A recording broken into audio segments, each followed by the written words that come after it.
What's up, guys? My name is Ace, and late last night or early this morning, depending on your time zone, we got a pretty massive weapon balancing update for Modern Warfare. There's also a bunch of other things aside from weapon balancing, but in today's video, I'm going to be focusing on the weapon balancing only because we're going into really good detail here.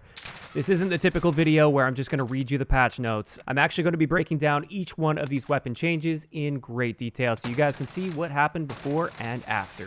Now keep in mind, it appears there may have been some stealth changes as well that weren't mentioned in the patch notes. Those will not be included in this video because I'm still sort of compiling them. So assuming there are some stealth changes that are worth noting, you will likely see a video from me covering that within the next, 3 or 4 days.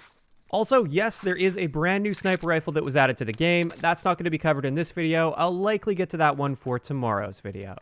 But let's start going through the list. The first important thing they mentioned is they've apparently fixed stopping power with some of the guns a long time ago. They kind of broke stopping power with like the FAL and the Odin, for instance. You used to be able to get a one-shot kill to the head with stopping power, but apparently they didn't like that, so they put a stop to that. And it was interesting because you could actually deal more damage to the body than you would to the head with stopping power after that update. However, in these patch notes, they say they have reverted that essentially, and you can now once again get a one-shot headshot with the FAL and the Odin with stopping power. The confusing thing about this is this was actually fixed quite some time ago, so I don't know why they're including it in the patch notes now, but this is something that they had already fixed in the past. Moving on, they made some adjustments to the total starting ammo as well as the maximum ammo that you can have for several of the guns and the conversion kits in the game. And just to go through this the easiest way possible, for all of the guns I'm about to list, they have increased both their starting ammo as well as their maximum capacity by exactly 1 magazine for each of these. And these guns include the M4A1 with the 458 SOCOM rounds, the CR56 with the M67 rounds, the SKS with the 10-round mags, the Striker 45 with hollow point rounds, the SCAR default mags, and the Odin default mags. So for all of those, they got that increase of 1 magazine. And then for the SCAR as well as the Odin with the 25-round magazine, they have just increased the total starting ammo by 1 magazine. They didn't increase the maximum amount of ammo that you can carry though. So those are all pretty straightforward, basically a bunch of guns that have really small magazines. They've just given you a little bit more ammo to play with, which is really nice. Next up with the AX50, they've increased the damage range, and this increase is pretty simple. The previous drop-off point where it would require you to get an upper torso shot beyond that point instead of just an anywhere in the torso shot, this was 75 meters, and they've increased that to 100 meters. Realistically speaking, this doesn't impact too many situations because this really only applies to core game modes, and in core game modes in this game, you're going to be really hard-pressed to find a line of sight beyond 75 meters anyways. But yeah, just know that this has been increased to where the HDR used to be. Speaking of the HDR though, this also got a buff, and beyond 100 meters, it used to drop off just like the AX50, where the lower torso would no longer be a one-shot kill if the enemy had 100 health. Now, that lower torso damage went from 99 up to just over 100, and you can get those lower torso shots. So effectively speaking, the HDR now has no damage drop-off point at all. But this brings us into the marksman rifle category, and a couple of these got some nice buffs as well. The Kar98K got an increase to its aim down sight speed. Previously, this was 367 milliseconds. Now it's 300 milliseconds. So this is actually a very significant improvement to its aim down sight speed, which personally, I don't think this needed at all. I think this is a little bit overkill, but that's just my personal opinion on this. Because on top of this, we also got a buff to its hipfire spread, and now it has the best hipfire in the marksman rifle category. It used to be the same as the EBR, the Mark II carbine, as well as a crossbow. Now it's the best. And on top of that, the point where it drops off from being a one-shot kill to the upper torso, previously this was 55 meters, now it's bumped up to 60 meters, which isn't a massive buff by any means, but when you combine these 3 buffs together, this is a pretty significant buff overall to the Kar98K, and in my opinion at least, I don't think it needed these buffs at all. But this does bring us to the next marksman rifle that got a buff, and this is the Mark II carbine, and with this one, we got a faster movement speed. This wasn't a big buff by any means. It went from a 95 movement speed up to a 96 movement speed, so hardly even noticeable. But on top of that, it did get an increase to its damage range, so now the point where it drops off from being a one-shot kill to the upper torso, that has been increased from 20 meters up to 24 meters. And with this, I actually don't mind this at all. I feel like this gun has been overshadowed by the Kar98, so it's okay that it got a little bit of a buff. But this brings us to the next gun that got quite a few buffs. This is the DRAGUNOV. So the first thing with this is we got an improved aim down sight speed, and this is a pretty noticeable improvement. It went from 534 milliseconds down to 484 milliseconds, so you can get on target a little bit faster, which is nice. Next, something that was stated in the patch notes is now the DRAGUNOV is a 2-hit kill minimum after this patch. And what they mean by this is a very long time ago, if you were shooting people in the limbs at really long ranges, it only dealt 45 damage, and therefore it could take you up to 3 shots to kill. Now, you guys might remember about 2 months ago, I did a video on a stealth buff to the DRAGUNOV, and in this buff, they adjusted that limb damage from 45 up to 50. So this means that it looks like they're playing catch up with their patch notes. Even though they just finally stated this now, this is something that happened 2 months ago. But the next buff to the DRAGUNOV is they increased its rate of fire cap from 174 rounds per minute up to 208 rounds per minute, and this is definitely noticeable. However, even combined with the next note, where they said that the DRAGUNOV recoil will return to center faster, you're still getting a significant increase to the overall recoil that you experience just due to the fact that you have that faster rate of fire. So they didn't technically increase the recoil, but since you are firing faster, you will be seeing way more recoil with the DRAGUNOV, assuming you are actually hitting that new fire rate cap. But overall, as long as you're timing your shots properly, this is a net buff to the DRAGUNOV. And this leads us into the next gun in the patch notes, and this one is really easily overlooked because it kind of seems minor when you skim through it. With the FAL, they said that they added a close range damage shelf with a 1-hit headshot potential. Now that might seem kind of nice and everything, but it turns out this buff is potentially meta changing, especially for Warzone. So essentially what they did here is previously our maximum damage potential to the upper torso was 54. They've added a new damage range from 0 to 18.75 meters that deals 78 damage to the upper torso and 105 damage to the head. So in core game modes, from 0 to 18.75 meters, you can get a one-shot kill to the head. But most importantly, with that upper torso damage of 78, with a rate of fire cap of around 500 rounds per minute, this is now the dominant gun in Warzone within that 18.75 meters. Almost nothing will be able to touch this.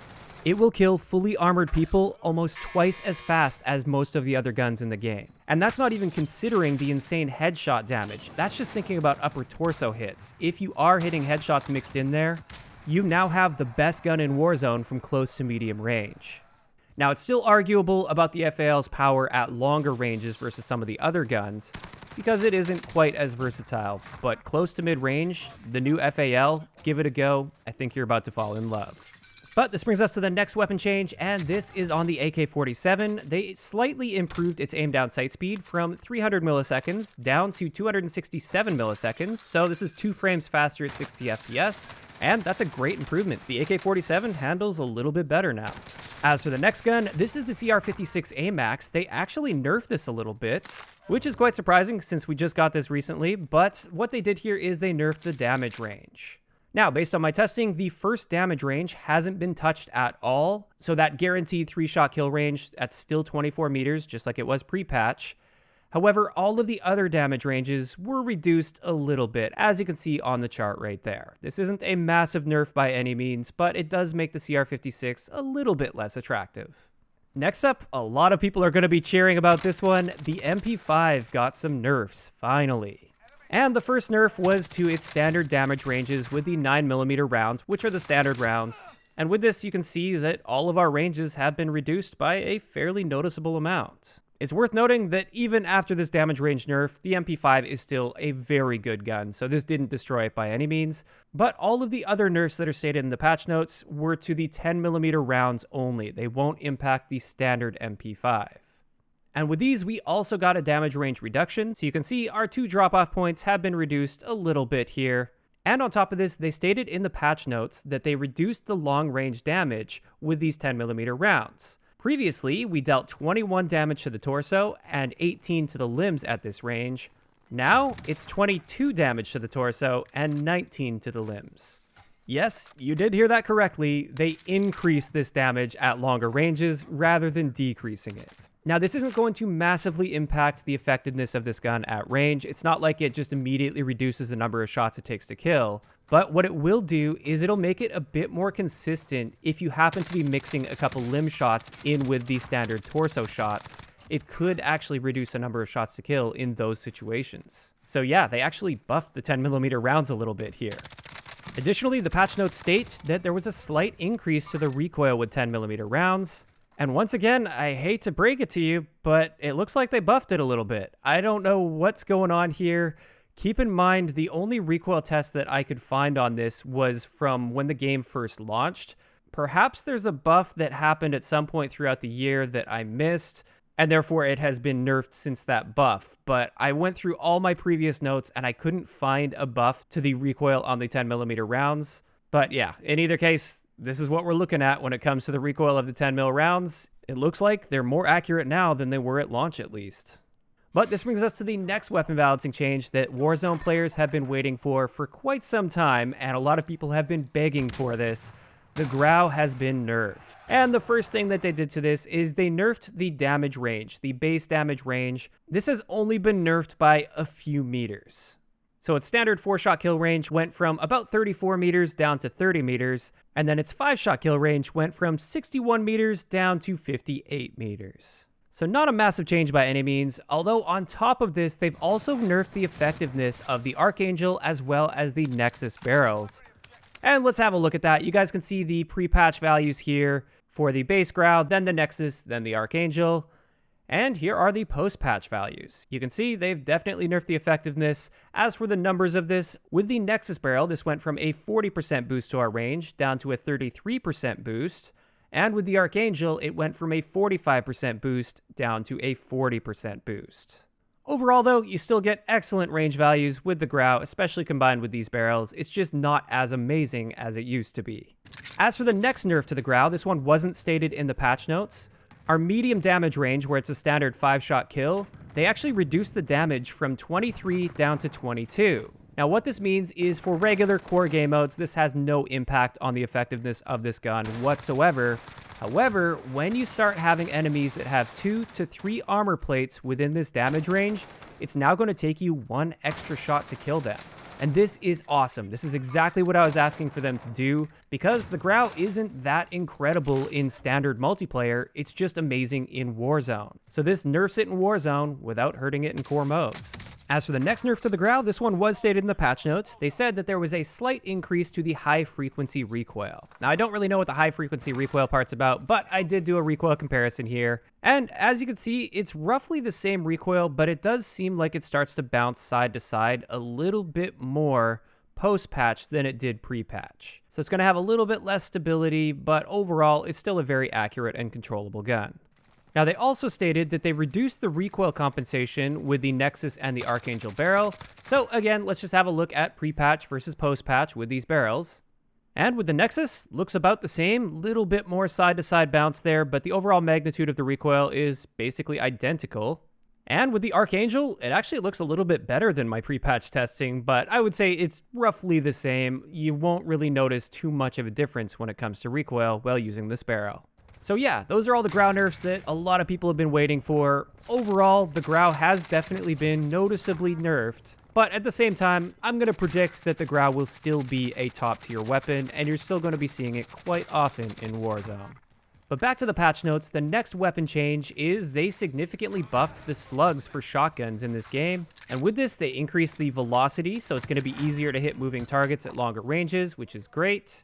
They also reduced the aim down sight spread, and this means the slugs will actually go roughly where you shoot them now, whereas previously they weren't really all that accurate. You could be aiming right at an exact point, and it could go pretty far to the left or the right, depending on how far away you were. That's not going to be nearly as bad anymore. After that, they added dynamic hip spread, and this is actually a bit of a nerf to the slugs, if I'm not mistaken, but you can see here, as you move around, your hip spread will increase, whereas pre-patch, this didn't happen, if I remember correctly, with the slugs. Additionally, we got a pretty solid buff to the damage ranges on all of these. The top line for each of these is pre-patch, and the bottom line is post-patch. And you can see in most cases, the range of the slug has been at least doubled. And in the case of the 725 shotgun, you can get an insane one-shot kill range to the body with this now, whereas pre-patch you had to hit the head. Now, the reason the VLK Rogue doesn't have a pre-patch value is just because I hadn't done my testing before this update, but I am showing you guys the post-patch one-shot kill range right there. But finally, we're getting to the end of the video here. They have significantly nerfed the no stock attachment. And keep in mind, this also applies to collapsible stocks, or basically any one of the stocks on a weapon that is helping with both your aim down sight time as well as your movement speed. It's that super short stock or the no stock attachment. And I didn't test this on every single gun because that would be ridiculous, but I picked a couple really popular ones. And the first one is with the M4A1. You get significantly increased recoil now. Now, keep in mind, I didn't have pre-patch recoil tests with the no stock attachment, so I'm just going to show you post-patch with the base recoil versus the no stock recoil, and you can see just how much your recoil is increased if you do decide to use the no stock attachment, and that is huge. It makes the M4 extremely inaccurate. And this also carries over to the MP5 with the collapsible stock. As you can see here, it seems to pretty much double the magnitude of our recoil, and it makes this very difficult to control. On top of that, your aiming stability with the no stock attachment has also been reduced, so your aim is going to be swinging all over the place while aiming down sight. And in my opinion, they have basically destroyed the no stock attachment, and I would start removing it from all of your classes, or at least the classes where you plan on aiming down sight. It still might be worth it on shotguns, or if you have like a full-on hip-fire SMG build, but aside from that, remove that no stock attachment. But with that, that finally gets to the end of the list of these patch notes. Like I said, there may also be some stealth updates that came with this, and I'll keep my eye out for those. If you guys have noticed anything that definitely feels different, please let me know in the comments down below, and I can test that for you for the stealth update video, assuming there are stealth updates. But with that, I would like to know in the comment section below as well, what do you guys think about all these weapon balancing changes? Are you generally happy with these balancing changes or unhappy with any of them? Just let me know those thoughts in the comment section down below. If you enjoyed the video, a like rating is always appreciated, and don't forget to subscribe for more if you haven't already. I'll talk to you guys next time.